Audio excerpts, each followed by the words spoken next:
Okay, guys. So this is my first video for the season of 2023. It's a bit of an early review. It is only December, but hey, gotta kill some time somehow. And I think based off my last season and the previous season before, 2020 was obviously a fun season. I got a ranking of 1,000. No, 1011, which is pretty lucky. Barely scooped myself a hat and a KFC KFC cat. Also, no KFC keyring. This year, had a place in the top 1,000, but just due to poor trading earlier in the year, fell out and finished at a placing of only 5,000. What I can gather from the last season, the thing we should probably take from into the next season is just these value mid prices. A lot of players I know, I don't know how everyone else went, but I got burnt by Hewitt, Will Brody, James Sicily, Jared Witts. It's like you put yourself on the back foot, and although you can get those players in, you put Patrick Cripps, all these mid-value picks, you just miss them, and you set yourself so far behind. It's crazy. So this is a very, very early team preview. Obviously, over the preseason, there's some names I'm watching for. Some of the big ones. We got got opportunity. Yo's a bit more of an iffy one because I personally don't like his injury record, but hey, you got to give it a preseason eyes. Bose is also not in my team at the moment because as a Cat supporter, I don't know if he honestly rates inside our top 22. I more see him as a 23, as a sub pick. But that's up to Geelong to decide, but that's more of a preseason watch. And I'll justify while we're working on it, we'll go for the defense. So first and foremost, D1, James Sicily. James Sicily is in a team that I arguably, or a lot of people agree, will get the wooden spoon this year. He should be taking, I think, what was it? He took over 90% of the kickouts of Hawthorn this year. He will be down there and he should be receiving the pill. And another big positive of him, I didn't want Sicily last year because I thought he had a bad attitude. I don't know if he's got the captaincy yet or he's getting the captaincy, but if he does, I honestly think he should be, hopefully he's cleaned up his act. He did do it last year, he saw he got a bit of temperamental, but I think he's really cleaned up his act, which is a big thing holding me back from him. Now, he knows he might belt me in the ass midway through the season. Obviously, it's a bit early, but in the season I couldn't have him, and he could probably just knock someone out at 3 weeks gone, but from the looks of him, he looks like he's had a bit of a change of man, and captaincy will also help that. But yeah, James Sicily just a gun. Takes a lot of good intercepts. He does lots of good spoils, good defender, and he takes those good cheap kickouts. At the moment, I got him at D1. The only other people that can rival him in spot, depending on preseason, is honestly Doherty or Aaron Hall's too much of an injury risk. Probably Nick Dacos. But when it comes to D2, who is honestly my lock, the only thing that can really change it is if Sam DeConnin or Jack Henry get injured and then he has to play around with his role a bit. Even then, that's very, very minor. He is a gun through and through. The only thing you can hold against him is his injury record the last 2-3 years. But even then, you saw him against Fremantle when he scored like 170, Richmond where he got 160. He can have big games. And Geelong's current defensive outfit, he will thrive in that role. If we have a fit 6, especially with the rotating of Tui and Duncan. Actually, Tui and Duncan are probably his biggest risk because they do take his kickouts, which hurts his score a little bit. But those two are expected to rest a bit more this year, giving Tom Stewart a bit more of those games where he will be the main kick-out man. And especially, his scoring is usually hampered by the effects of kickouts because he's just such a good intercept marker. And I think Tom Stewart will be a lock unless there is something in the preseason to justify not having him. Jordan Dawson, very similar. He's not as much of an intercept. He did take that ripper against the Western Bulldog game. Don't know who was on. I think it was on Norton. Got a big screamer, but yeah, I owned him from the start of the year this year.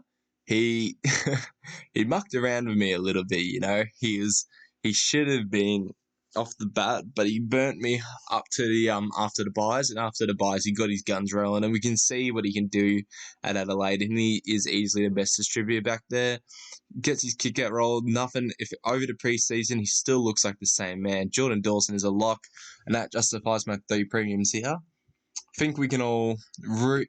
Gimby's obviously, you got to wait for the preseason. Is he playing? I think he should be straight in there. Chesser, if he's fit and run, if he's got over that, I think it was the injury earlier this year.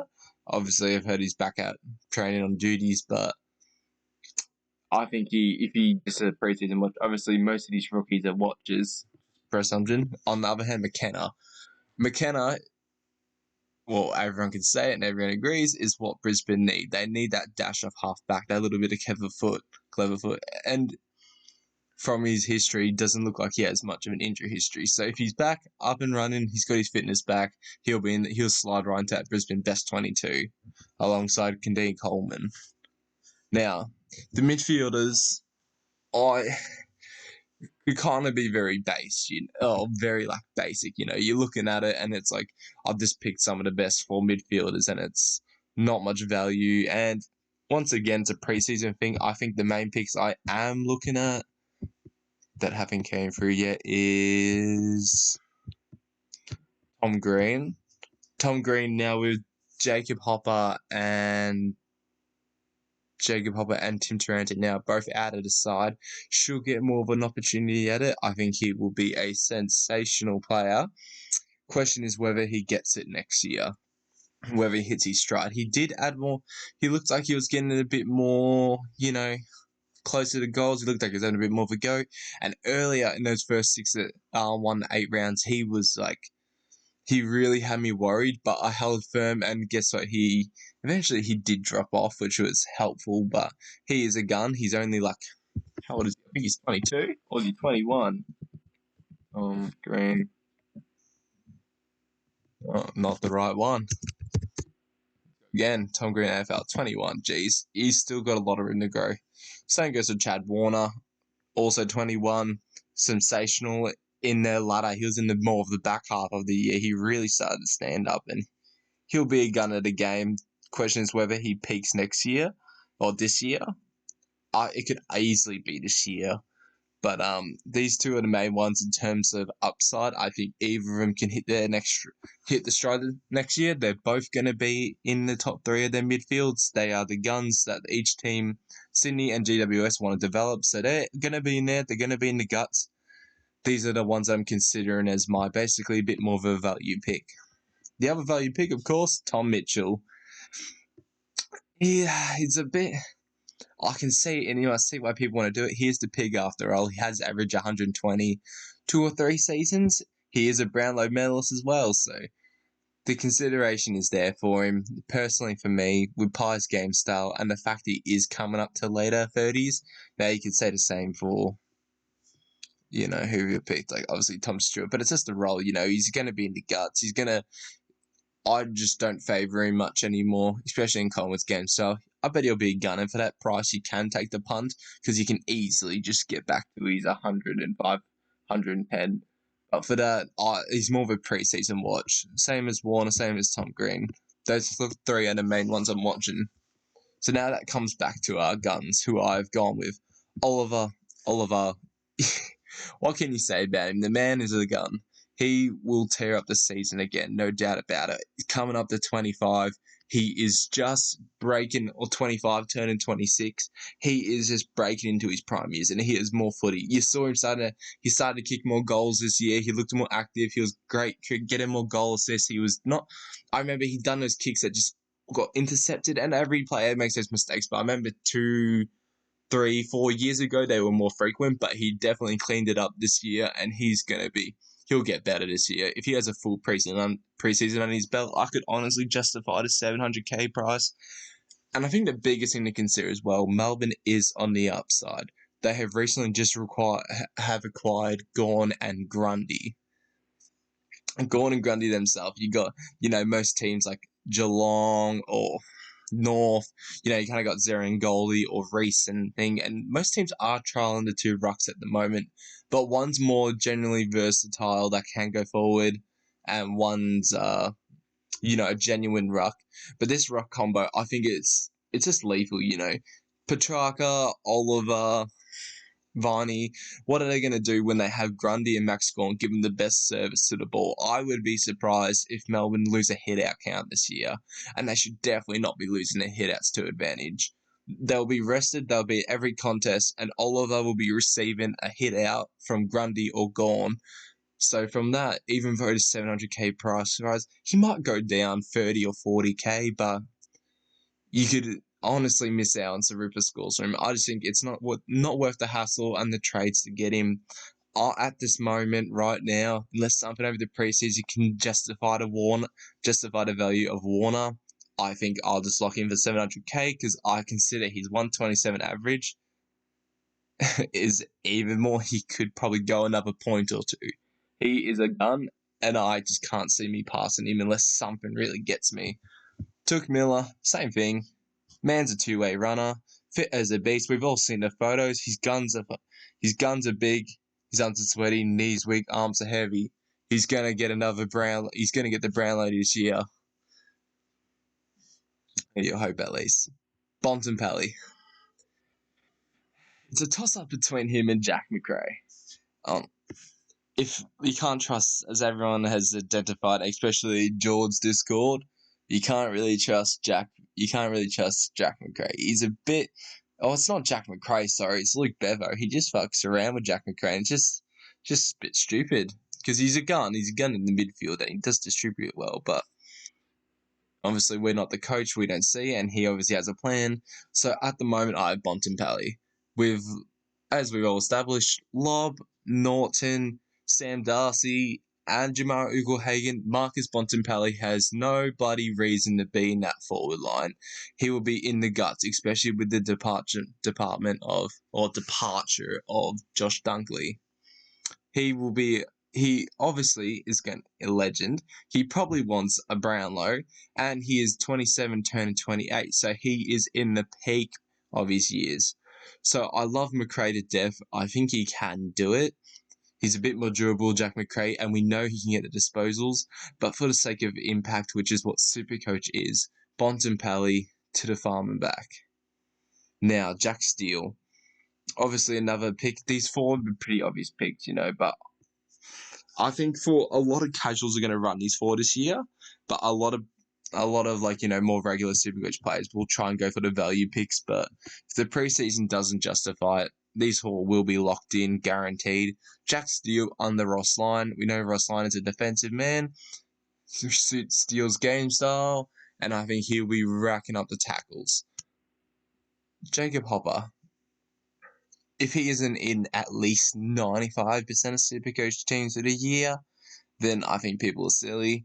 Not much to talk about him. You're just going to lock him in and roll with it. If he's a failed pick, it doesn't matter because guess what? 95% of the comp should have him. And that 5% that do somehow not have him and succeed with him, they won't be relevant anyway. They'll drop off somewhere in the season. They're not that intelligent. Ashcroft, honestly, got to give the number one pick a go. Sam Walsh didn't let us down. Matt Rao didn't let us down.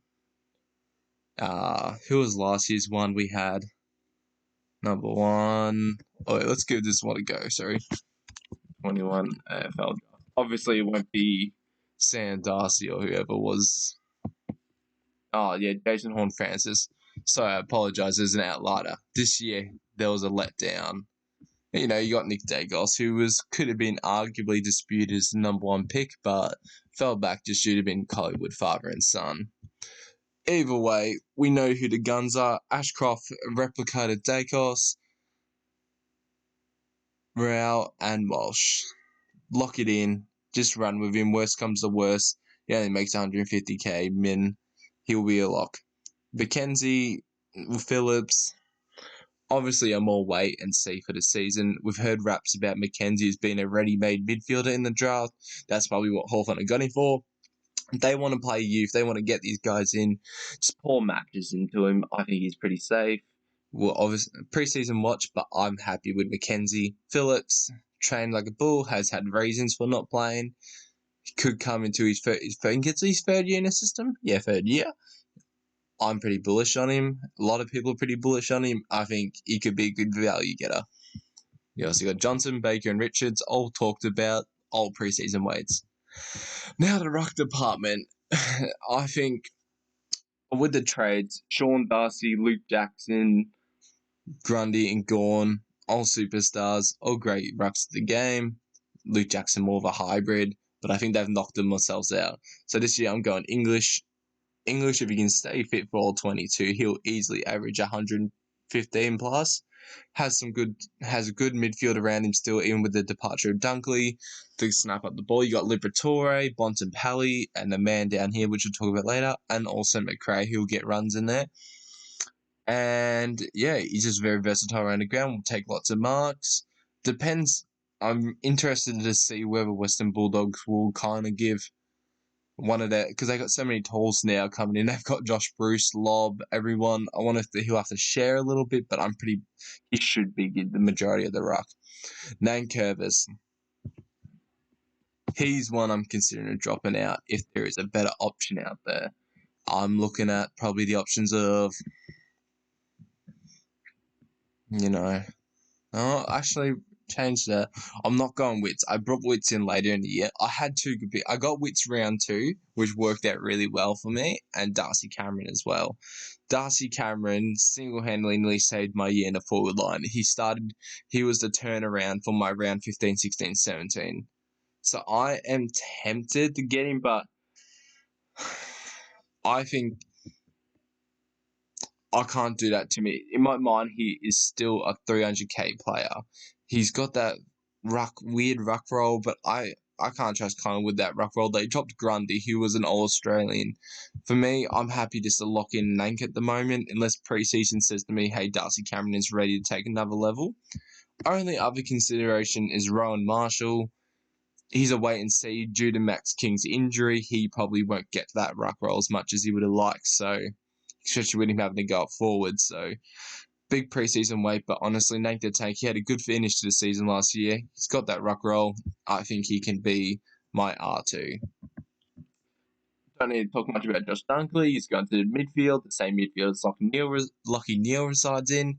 He will be F1 for the year, and you will not have to touch that spot. Josh Dunkley, lock it in. He's going to go all the way unless there's injury. Connor Rosie. Finished off the year really well. I think a season in a preseason learning more midfield craft will be beneficial for him. Boak's going to start stepping out of the role. They obviously want Butters, Rosie, Wines in there, and with little snippets of who've they got coming through. Little snippets of, I think they've had Dan Houston have runs in there as well. So, but at the moment, I think Rosie and Butters are their future. Butters can be more swapping out. He can play a good half-forward role, but we saw Rosie in the midfield. He's got legs. He plays like a danger field. He's explosive. I think he can go to another level this game, kind of like what I was talking about, Warner and all that. The only difference is you can put Rosie in the forward line, which helps a lot because I'm not a big fan of the other forward options. Only other forward option I can really see is probably Dylan Moore.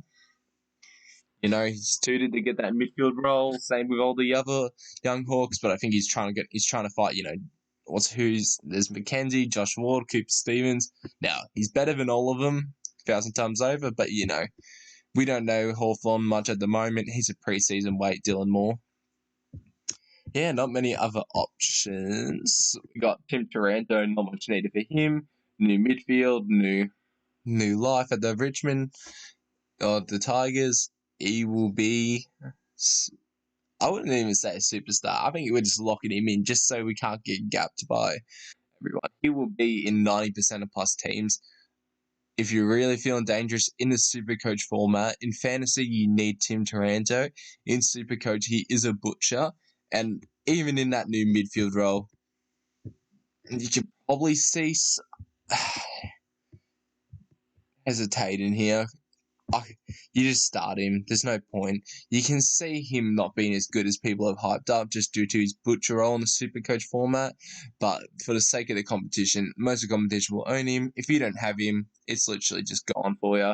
Just start him and stay with the herd, honestly. Even if you don't think he can play well in SuperCoach, do it.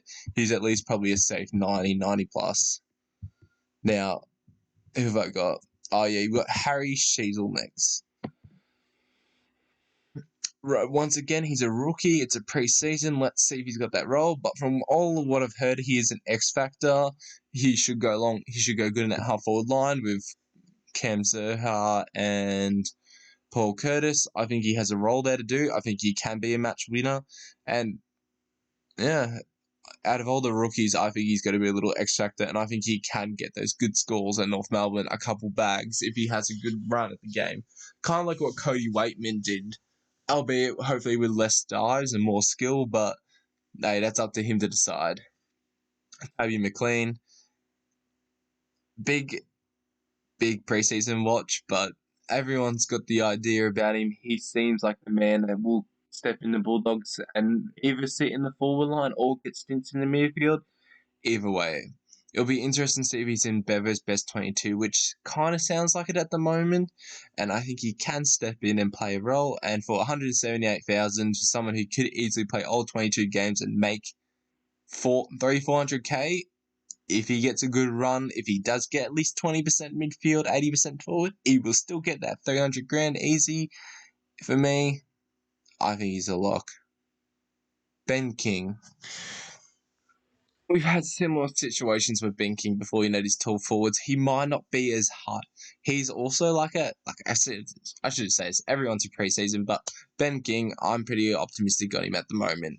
Man is coming into his fifth season in the AFL system, turning 23 this year, or turning 23 in 2023, so next year, and he is going to be a superstar. In the waiting, he is already leading up well, and with the addition of my boy Chol, he won't be getting. Hopefully, he'll be getting a bit more relaxed. He won't be getting rolled on by 2 or 3 defenders. Hopefully, whoever is that second tall defender has to watch Chol now, so Ben King can have some genuine one-on-ones. And with the improvement of Anderson, Took Miller, Matt Rao, hopefully Ben King is getting better service. We've already seen it when we've done, I think, Matthew Parker a couple of years ago, Max King, Charlie Curnow, these tall forwards that have just been injured for a bit and actually have been coming to their prime as they came back. They have seen the workout. Now, that doesn't predict this one can, but judging from history and just, the status of Ben King and the general, improvement of Gold Coast in general, I think he's worth a shot, worth a go. And yeah, this is my very, very early team for 2023. Honestly, give me your recommendation or give me your personal thoughts in the comments. I think it'll be a very interesting preseason, especially January, February. Last season we had our teams planned in January, and there was a couple key injuries to a couple players, and everyone's like, oh crap, got to swap the team around. This favors this doesn't favor that. So it'll be interesting late January. That's probably when I'll make my next update on what's going on, the injury news and all that. But yeah, fingers crossed, hoping for a good season. Very, very early review, and yeah, let's hope it goes SuperCoach 2023.